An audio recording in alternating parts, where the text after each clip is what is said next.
In school, students are used to taking math, science, reading, and writing classes, but what about personal finance? That subject is often pushed aside. I'm joined now by Ted Beck, the president and CEO of the National Endowment for Financial Education. And Ted, it's good to see you here. Welcome. Great, thanks for having me. So you guys did a survey showing that 90% of teachers think personal finance is important.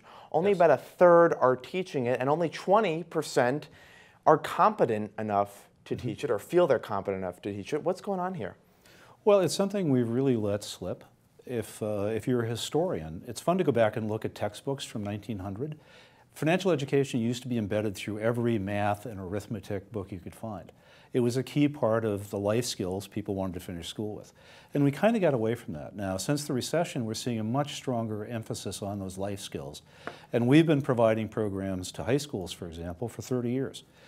So there is a very active subset of education out there that still includes it. We think it would be great if it was embedded in every high school. We just think it's a life skill that young people should have. And is that the solution to all this? I mean, how do we get teachers and students more financially literate? Well, it's a broader question. Really start with parents. Parents, again, all of our research tells us when we see very positive behavior by young adults, the number one factor is parental involvement early on. So it's basically talk to your kids about money. So if you're going to the store and you buy something with a credit card and you've got a 10-year-old, show them the bill when it comes. Get them a bank account or a credit union account when they're young so they can start to see the mechanics of how money moves. And here's an important one. That is, if maybe your behavior hasn't been that good and you've done some things you kind of regret, talk about it and say, look, I did this, I learned that by doing this, I created problems for myself. And this is what I've done to stop it. And a real key thing there is discussion. Don't lecture. If you are having raised teenagers, lectures don't get you very far. An intelligent discussion about how do you manage money and how do you avoid pitfalls is a very key thing. It might actually be the first adult discussion you have with your soon-to-be adult children. But money is such an uncomfortable topic. I mean, spouses don't even talk about money amongst the two of them. So how should parents be talking to their kids about money? Well, find opportune times. Everybody talks about the sex talk, where you sit down and try to explain everything in one sitting. Doesn't work. Same with money. So just say, this is how we paid for this. I got a raise. That means we can do a little more. Maybe we can go on a nicer vacation. Guess what? My hours got cut. So we can't go out for dinner for a while. Or, we're two-income households. Somebody got laid off.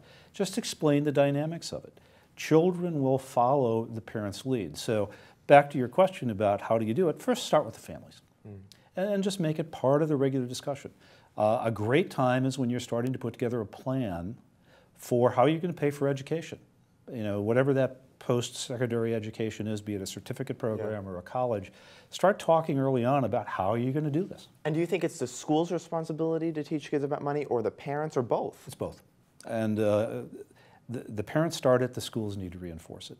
Because you start to get into some more academic subjects, and there's a few skills you really want people to understand. But if the schools are going to incorporate a program, and if they haven't done it already, there's a few things they really need to do. One, make sure the teachers are trained, that the programs are vetted, so that they're high-quality programs that have been tested to see if they're effective. Make sure the information is relevant to the student. I mean, teaching a 16-year-old about reverse mortgages may not work all that well. May not be the best idea. All right, Ted, we'll leave it there. Ted Beck from the National Endowment for Financial Education. Thanks very much for coming in. Great, thank you. For Main Street, I'm Scott Gamm in New York.